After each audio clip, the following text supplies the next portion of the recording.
রাজ্য জুড়ে শনিবার ২রা আগস্ট থেকে মমতা ব্যানার্জির ঘোষণা করা নতুন আমাদের পাড়া আমাদের সমাধান প্রকল্পের কাজ শুরু হলো।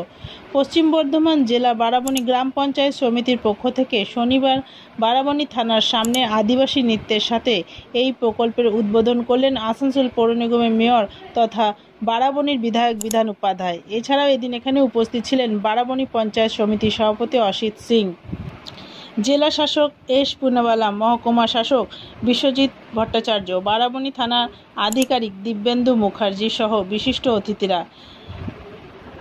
জেলা শাসক এস পুনাওয়ালা এই প্রকল্পের কাজ সম্বন্ধে জানান, পাড়াতে সবাই মিলে বসে ছোট ছোট এবং জরুরি কাজ নিয়ে আলোচনা করতে হবে।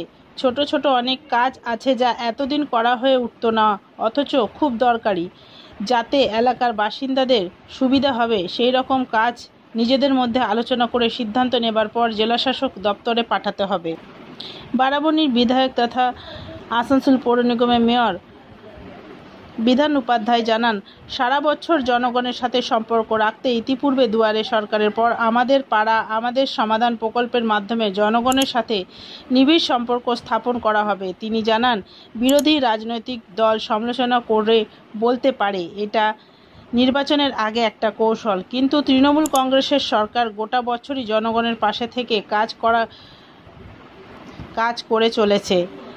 ভালো কাজ করলে সমালোচনা হবে। মমতা ব্যানার্জি এই প্রকল্পের জন্য 10 লক্ষ টাকা মঞ্জুর করেছেন এবং পাড়ায় বাসিন্দারা ঠিক করবেন জরুরি ভিত্তিক কোন কাজের প্রয়োজন।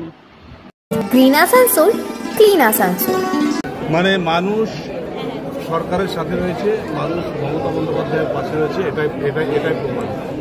কারণ সমালোচকরা সমালোচনা করবে, কাজ যে যতই ভালো করুক সমালোচনা কার হয়, যারা কাজ করে তাদের সমালোচনা। তাই এটা আমরা সবাই বুঝতে পারছি, সমালোচনা যখন হচ্ছে তখন সরকার কাজ করছে, মমতা বন্দ্যোপাধ্যায়ের নেতৃত্বে কাজ হচ্ছে এবং এটা মানে মানুষের কাছে মানুষ নিজের থেকে পাড়ায় সমাধান করছে।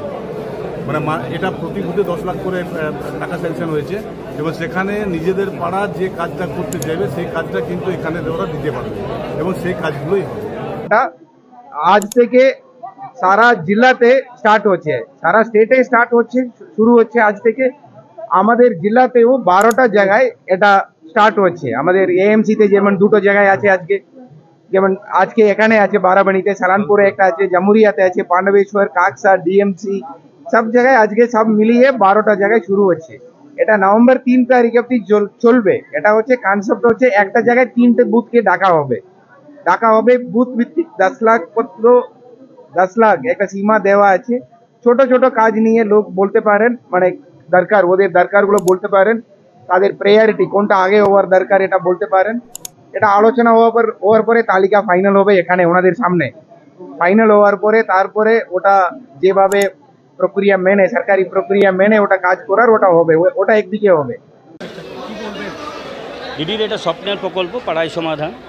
এখানে মানুষের ভিড়ও হয়েছিল, আপনারা দেখেছেন। এখানে এসেছিলেন আমাদের ডিএম সাহেব ছিল, এডিএম সাহেব ছিল, আমাদের মেয়র সাহেব ছিলেন, মেয়র এমএলএ আমাদের বিধায়ক যিনি উনিও ছিলেন। সকাল থেকে সকলেই ছিলেন। এখন আমাদের চলছে যে 10 লাখ টাকা করে প্রত্যেকটা বুথে যেটা দিদি দিয়েছে, ওটা মানুষ যেভাবে বলবে ছোট ছোট কাজগুলো সেগুলো কিন্তু রূপায়ণ করা হবে। চাইছে যে মানুষের ঘর ঘর পৌঁছে যেতে, দুয়ারে সরকারের জন্যই আমাদের যে পরিষেবা তাতে পরিষেবা আমরা ভালো সঠিকভাবে দিতে পেরেছি। কিন্তু দিদি চাইছে যে আরও নিবিড়ভাবে, মানে গ্রামগঞ্জে পাড়াতে বসে যাতে আমরা এই পরিষেবাগুলো দিতে পারি। তাই এই মহতী উদ্যোগকে দিদিকে আমরা সাধুবাদ জানাবো। গ্রামগঞ্জের মানুষ আপনারা জানেন যে খেটে খাওয়া মানুষ,